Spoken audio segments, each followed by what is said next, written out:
guys, we are here at the Sports Smart Studio over in South Charleston. We have a very special guest with us today. We have Coach Carper from Cabell Midland. We appreciate you coming down. I mean, I know y'all played last night. You watched film this morning, but we appreciate you taking the time out and coming down and talking with us. Always. It's a pleasure to be here, man. Definitely appreciate that. And I'll let Jordan start. You got a little bit of advertisement before we jump in. Obviously, guys, we're here at our Sports Smart Studio. I'm going to show you guys a few of the products that they can make and offer for you here. We got this lovely fleece hoodie. Now, I know it says half zip here, but I know it says Hurricane, but now you can put anything on there. But that's just an example. That's really nice, you know, for the ladies. When did you start wearing that to games? Oh, yeah. Start a fashion trend. Sit down. Let the coach look. Start a fashion trend there. There you go. You can also have custom hats made. They have multiple styles. You can have any style, you know, it's not just fitted. Any school, colors, or team, anything you can think of, they can do here. Now we'll save a little bit more. Yeah, we'll save some more for later on. Coach, we appreciate you again for coming out today. Yes, sir. You all played Saint Albans last night. You were up 42-0 at halftime. You ended up winning 56-13. What can you all take from a game like that to prepare for a tougher team in Parkersburg this week? You know, I just want to first start off, you know, and talk a little bit about Saint Albans. You know, they're better this year. You know, they're coached up really well with Nick Watts. But just taking away some of the key points from there, you know, we played physical, we played aggressive, and that's really what we want to hang our hat on. You know, being a Midland team, you know, we just have to make sure that we're doing those right things and that we are aggressive and that we're continuously trying to get better. Right. You know, so. Right. You know, that's Cabell Midland football. Right, right. That's what we're about. You know, that's what we hang our hat on. You know, being tough.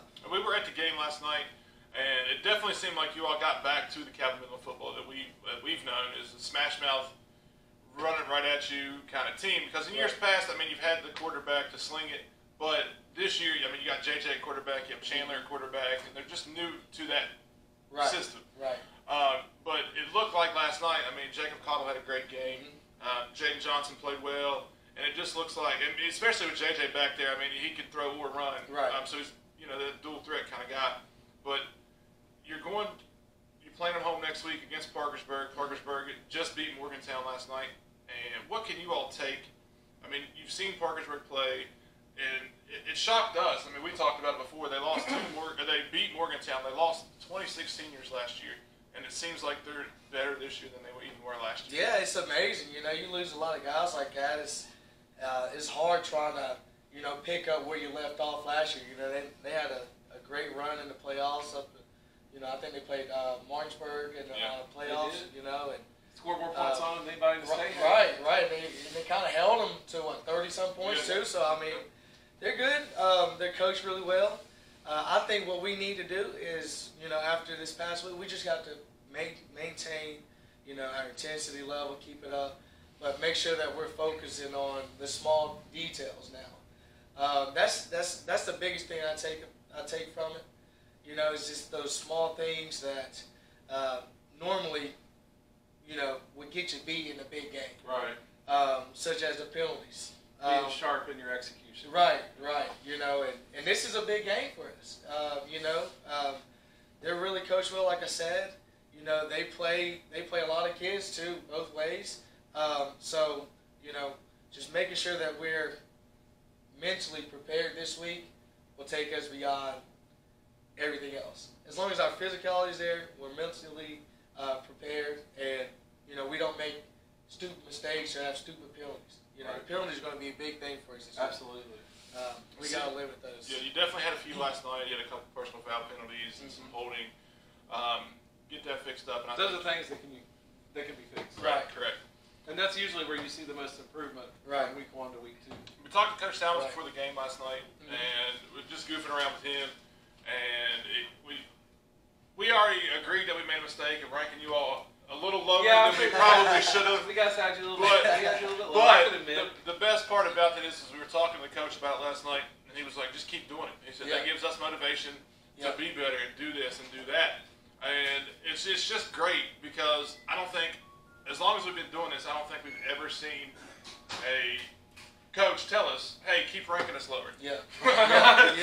Obviously, definitely a little different. Definitely. Right. But life in MSAC is obviously tough. It is. Week in and week out, you're playing a very competitive team. I mean, It looks like it's a gauntlet. right. Yeah, I mean, it it looks is. like Let's South be Charleston's honest. better this year. Yeah. It looks like Riverside. I mean, Riverside beat Woodrow pretty handily last night. They put up over 300 yards rushing. Yeah. Yeah. I mean, it that's definitely impressive. looks like these teams are improving.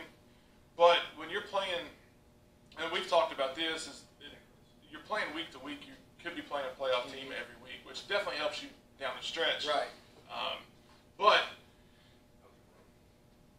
I mean, you never know who you're going to get. Injuries are going to play a key. I mean, you just have to be prepared. What ends up happening, unfortunately, is the teams from MSAC will suffer 1 to 2 losses in the regular season and then end up being underranked in the playoffs. Right. Underranked and then playing On the road. you know, and having to prove themselves, you know, on the road. And that's the thing about the MSAC, man. It's like the SEC high school football in West Virginia. You play good teams week in and week out, and it's a little bit, you know, it helps us in the playoffs because we're already battle tested. You know what I'm saying? So when you get to the playoffs, you know, it's as if you're already prepared for that type of game, those big games. You know. And you talk about the scheduling and how, you know, it helps you in the long run. But I mean, we've seen it with Ripley last year. They hopped out of the MSAC. They had to schedule their own teams, and it looks like they scheduled down a little bit. They went 9-1, but they won their first round playoff game, and then had to go to Musselman, and then Musselman just, you know, beat them like a drum. But what can you say are the benefits of being in the MSAC? The benefits are, like I said, man, you play the toughest teams. You're already battle tested going in. You're going to see guys with Division I offers. Right. You know what I'm saying? You're going to see the best of the best week in and week out, and that prepares you not only physically but mentally. You know, and from a coaching standpoint, you know, you're going to see tons of scheme. You know, Spring Valley, they run spread wing T. Huntington, they got back to wing T a little bit last year.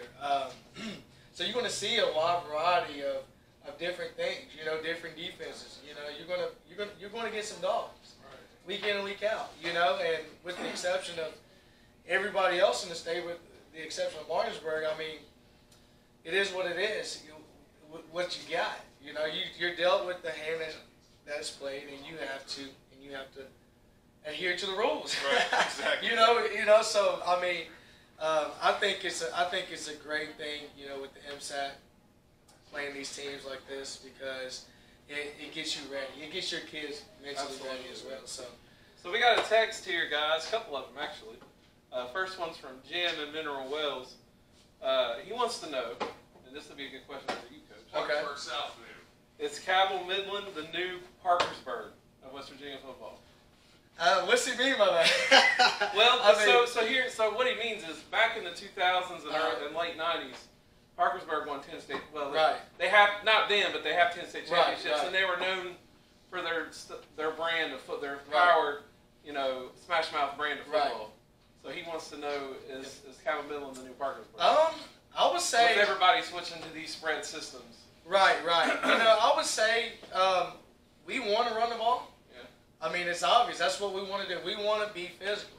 Well, I told Jeremy earlier in the week with the Capital game last night, if they were not able to effectively run the ball, they were going to get beat. Yeah. If you can't run the ball, it's hard to win. It is. You can't be one-dimensional in this game, and especially in this league. You know, but if you establish a good run game, you know, I think you have a better chance of winning. But to that question, you know, Parkersburg, they had a great run up until, you know, a couple of years ago, but they're getting back to what they need to be like, I feel.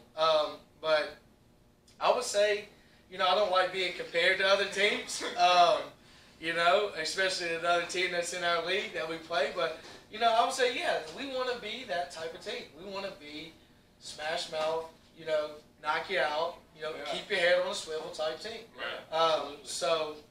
Because those are the type of kids that we have. You know, we're better when we are that team. You know, so Absolutely. I feel like That's how they were when I played. Yeah, Back in the early 2000s. Yeah. So I mean. Now coaches say you can be aggressive in the spread, you know, but when you're passing the ball 20, 30 times a game, maybe even more than that, you know, your linemen are backpedaling pretty much, or Right. setting back. You know, they get in that psyche like I don't need to block that. Fire out. Right. You know what I'm saying? So I feel that we need to be that type of team. Absolutely. Jeremy, I want to ask you a question. So what are your thoughts on the recent issue with Coach May's comments on social media? The Twitter post is what I'm assuming you're talking about, where, I mean, I'm sure everybody's seen it by now. GW came out with their, I guess, team picture, whatever it was, in a boat. Yeah. And Coach Mays, after they beat him, put that picture on the Titanic sinking. I mean, I don't have a problem with it. It's football. You're going to get that. But I see all the comments. I mean, I read the comments yesterday on the post about how the coaches are supposed to be role models and stuff like this. But I went to South Charleston, so I love anytime, because here's the thing, too. If GW wins that game, there's not a word said. No, because they're doing the same stuff. And it's going to be reversed, and I heard stuff coming from that student section that would make anybody blush. Yeah, that's and that's the thing that these parents are talking about. Yeah, they're kids, and yes, Coach Mays is the adult and the role model in the situation, but I don't see a problem with it because, you know, Coach Mays heard trash talk all the way up until that game. He did after the Hurricane scrimmage, after South Charleston's performance in the Hurricane scrimmage. They definitely caught some heat. And as we talked about leading up to that game was, if that line's not improved, GW could win this game. Yeah. But I don't have an issue with it because I think it's part of the game. I mean, you got trash talk no matter what. It's part of the game. When I first seen the tweet, I showed you and I laughed just because, I mean, Coach Mays lost to him last year. They beat him the year before, but he hasn't really gotten over that hump. Right. Coach Mays, they were 3-7 last year, 4-6 the year before, made the playoffs, but had to go on the road to the #1 team at the time was Huntington, I believe. Yeah. So Coach Mays, it looks like he's got that program going in the right direction. I mean, you got Trey Dunn, the quarterback, as a freshman. Yeah. Caden Davis looked real good after Zaki got hurt. Tough. The defense is what impressed me the most, though. Romeo Dunham out there with one hand, intercepting passes, which is shocking to me. And he played real well. He did. Quality Turner's again. Yeah. The two catches he had, So South Charleston, I think, just to get back to your question, I don't think there's an issue with the tweet. I didn't have an issue with it. I mean, it's all in good fun because that's what a rivalry is all about. I definitely understand where the dissenters were coming from, but, it wasn't a malicious tweet. Right. I think it was all in good fun. And that's the thing, too. I mean, he didn't cross that line. Right. It was just, his wording in the tweet was the difference between August 28th and 29th. Yeah. I mean, the game was the difference maker. And here's my thing to all these parents. It's a long time rivalry. You should expect that. And that's the thing. I mean, I don't have an issue with the tweet. I thought it was kind of comical myself, but I did go to South Charleston, so maybe a little bias in that. You went to GW. You didn't see an issue with that tweet. I could show you some, some scouting reports that we would get pregame from Coach Edwards, some drawings that would make you blush. Coach E. That might turn this into a PG-13 show. Right? And that's the thing, and that's what you love about a rivalry. Like, especially next week. Next week, South Charleston plays Capital. They haven't beat Capital in 6 or 7 years. Right. So obviously, that's what their motivation is to beat Capital. Capital's a little down. Johnson Central next week. Yeah. And then they play Huntington and Spring Valley away. So the gauntlet for South Charleston, they have. And I hate saying like a week 2 game is a must-win, but if you don't win week 2, you're starting off. You could possibly start off 1-4. I mean, if you don't beat Capital, and then you play Johnson Central, which looked real good last night. I mean. Then you play at Spring Valley and then at Huntington. Like, that's not easy. Yeah. Like, your gauntlet starts here. That's MSAC, man. And then on top, instead of scheduling themselves an easier squad, they schedule Johnson Central. Yeah. So, I mean, it's tough, man. It's tough. But yeah, I love Coach Mays' tweet. They got that win week 1, which is always a good thing to start off the season with a win. Coach Carper, I'm sorry to interrupt you. You're fine. Go ahead. I want to, while we're we're on the subject, what's it like being in the same general vicinity as Huntington and Spring Valley? Man, it's it's tough, especially. And then Hurricane as well. I mean, Yeah. you guys are all right there. Yeah, it's just right there. We have 4 really great schools. Great teams. Being right there. So, it's always like you try to one up each other. Right. You know what I'm saying? You try to do something different than the other team, what they're doing. Do you guys experience the same transfer issues that South Charleston, Capital, and GW experience amongst each other? We do, but it's in a different way. There's a lot of movement all the time. There's kids from, Ohio that transfer over to West Virginia. Yeah. Spring Valley gets a lot of kids from Kentucky. Right. And it's a program. They're going to come where they feel that they can be successful. Right. It would be picked up Jaden Johnson from South Charleston. right. It's like if he last year, feels you got Carlito from South Charleston. right. So it's like almost as if there is no landlock to this transfer. Yeah, I mean, we had up here too. Right. We had kids that went to Ashland, Kentucky to play. Oh my goodness. So there's really no way to stop it. But you are competing in a sense like the Alabamas. They got the best facility. Well, Right. Who wouldn't want to go to Alabama to play football? Exactly. So we try to do things to be different. We try to do things, to retain our kids too, to keep our kids. And what we do a great job of playing a lot of kids. We believe that if you are there, you're committed to the program, you're going to play. You're going to eventually play. You may not be a starter, but you're eventually going to play. Right. Everybody has a role in the team, and we try to get our kids to buy into that role, and that's what makes us different from, I believe, that's what makes us different from Huntington, Spring Valley, Hurricane. That's a great incentive. So right, exactly. Here's a question too. I've been thinking. When you all, obviously, you're down there with Huntington, Spring Valley. Do you all get overlooked as the other team in that area because of Spring Valley's recent success? Yeah, I do believe that. And it comes in waves. The past 3 years, of course, Spring Valley's been one hell of a team. And I do feel that we do kind of get overlooked now. But I could also go back 3 years before this. We was receiving a lot of publicity. Right. Huntington. It goes in waves. And I was just talking about this with a couple of our coaches. It's just funny how it goes in waves like this. Not all good things are going to be good the entire time. Well, you're going to have some ups and downs. And whoever's up is who they want to see. Right. I can't blame the media for being like that. Whatever sells. Right. You're going to sell the best product, and whoever the best product is at that time,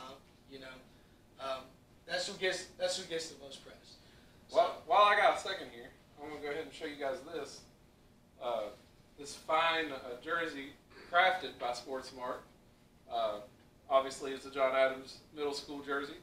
And I mean, it's just, there's no, it's just a high quality product. Reversible. It's reversible. I'm going to show you guys that.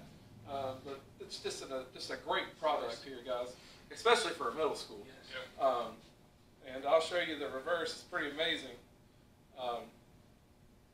So there's no dealing with one set of home and one set of away. You just got the whole thing right here, guys. See that? That's pretty cool, isn't it? Yeah. So, and that's not it. But wait, there's Oh, more. wait. We got it's just another example of some of the things that can be made. This in particular is a cross-country hoodie. It's been stitched. It's just a high-quality product, guys. And their pricing is great. But we got some more stuff in here. We'll get to that here in just a minute. But when you look around the valley, obviously South Charleston won their game pretty handedly. Capital got beat last night against Johnson Central. I mean, Hurricane looked real good against Winfield last night, put up over 500 yards. Spring Valley shut out Wayne last night. What can you take from those games to be prepared each and every week for those teams? I think we got to look at what makes those teams successful. You know what I mean? From a defensive standpoint, we want to take away what they do best. You know,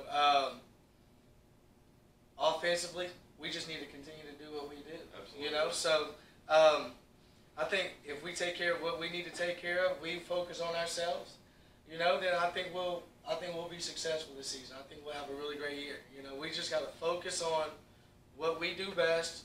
You know, and what we don't do as great. You know, we need to get better. But just looking at those teams, what you like to do is what we need to limit. We need to put a limit on what you want to do. If you want to run a football, we need to limit it. We need to make you throw the ball. You want to make a team rely on what they're not comfortable with. Exactly. Get them out of their comfortability. Now, when you look at the MSAC and obviously the grid every year, we've talked about this. We think the grid. I mean, the grid's gone now, I believe, and then next year they're doing like a 7-on-7, something like that's what we heard. If you had to have the grid, we've talked to a couple coaches about this. Obviously, I think the grid around is pointless, and I think you should be able to scrimmage two teams, whoever you want to scrimmage.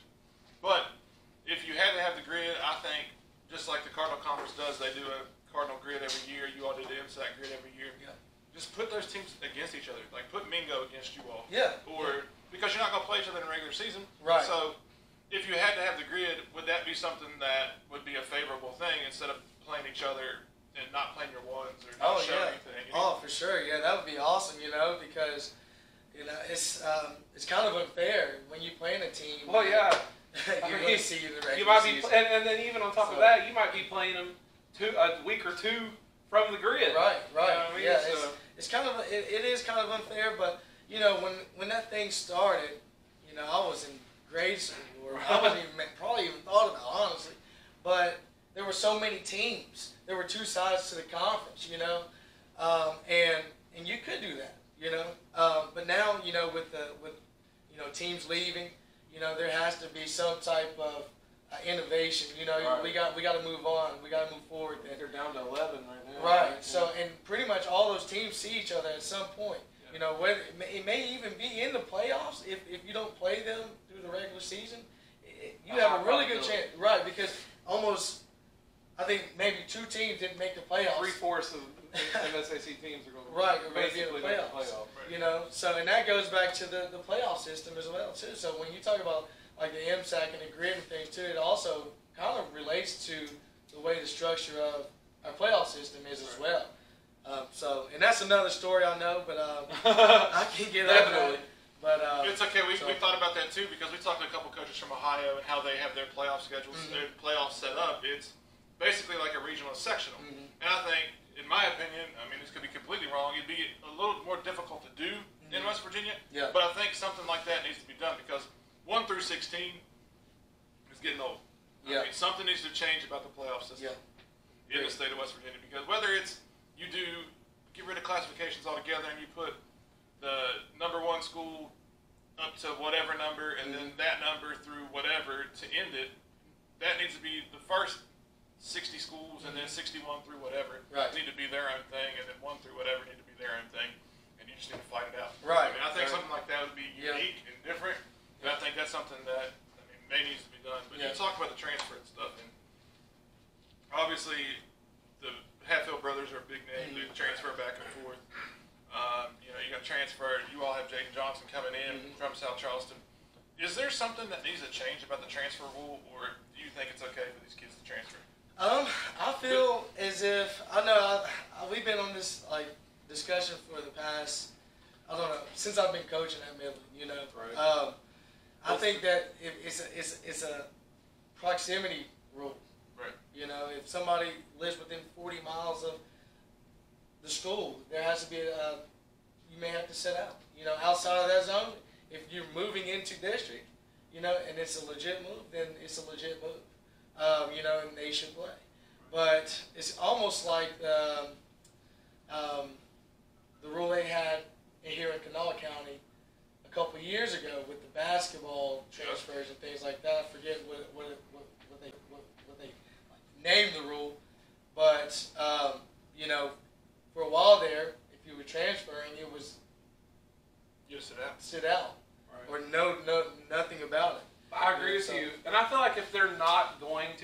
enforce the rules that they have in place, and just don't have rules. Just let them do it. Right. I mean, if they're going to enforce rules on some kids and not on some kids, and there's gray area, Right. I think you should just get rid of it. Right. I'm with you on that, boss. I'm with you on that. But yeah, like I said, the transfer is right now. I think it is touchy, and the reason it is touchy is because social media is out now. Oh man. I do believe that we still had these problems before. We did. There was look. They just weren't in the spotlight as much as they Right. are now because of social media. It's been going on for a long time. I mean, shoot. I mean, you want to go back. I mean, when I was in high school, it's when Alexis Hornbuckle was at Capital, and then she transferred to South Charleston. I mean, if you want to go back even further than that, you had J.R. House at Nitro, with basically the originator with this, played football at Nitro, and then went to Florida to play baseball, and then back to Nitro. Yeah. I mean, it just, something needs, if you, like you said, if you're not going to enforce it on every kid, then just get rid of it. Right. Like, you can't pick and choose who you want to enforce the rule on. Right. But TJ, we appreciate you coming out today. Yes, sir, man. It's been a Definitely pleasure. appreciate Wait. it. I got one more question. I got to ask this question. Okay. All right. Well, how in the world do y'all do y'all grow them linemen so big in Cabell County, man? I gotta know. Man, I honestly, it's. Are y'all feeding them like Mexican horse steroids or something? Oh man, it's in the water, man. It's like they take a sip of water and they like shoot up. It's like, we've been blessed to have, great linemen in the past, but I can speak on what we do at Cabell Midland. I mean, we train, and we train, and they work their butts off. Almost That's what it takes. right every day. So I mean, I can't tell you wherever else, but I know at Cabell Midland. And that's the thing. We train. And that's the thing. You talk about linemen down in that area. I mean, obviously you had Doug Nestor come through. You got a lineman right now at Spring Valley. I mean, Zach McCoy's a monster. Bryce Biggs at Spring Valley. Yeah. Terrence Pankey. And it just seems all like great players, man. Like even with these guys like Nestor leaving and Darnell Wright leaving, you don't miss a beat because you have that same size and that same thing. As a sophomore or whatever, filling in that spot. Like, you guys got Zach McCoy, you got Nehemiah Roberts. Man, it's we've been blessed, and I'm excited for us. I'm excited for, pretty much our area teams. You know what I'm saying? So when they're not playing us, I'm excited. But I think we just got to continue to get better. Everybody across the state. We have to promote the state, and that's why I appreciate you guys. Somebody's got to take out that juggernaut up north, man. Oh man, I know, man. I know. It's getting, you talk about old. not missing a beat. I mean, when you lose Grant Harmon at quarterback, and then you replace him with Elijah Banks, and you won't miss a beat, and then you add Malachi Brown from Hedgesville that transferred over, and then Michael Turner transferred into Martinsburg also with Ty Lucas and Bednarski, and it's just. It's like an all-star. It's like an all-star team. Yeah. Sick. The team they beat last night had 3 Division I prospects in their defensive backfield, and they still won 49-12. Yep. And it's just crazy. And to me, and I know you hate hearing this, but we've talked to coaches up in the Panhandle, and it seems like we from what we've been told is they're not going to lose within the next 3 to 4 years, in state-wise, and obviously they're going for their second 4P. Second 4P in 10 years, and the only reason it wasn't all 10 years. Tyree Pratt. And that was their last loss. Was Tyree Pratt. They've won 43 straight games, and it's just unbelievable. Coach, we wish you good luck next week against Martinsburg. Thank you so much for being with us today. Yes, sir. Appreciate it, buddy. Yes, sir. Anytime, man.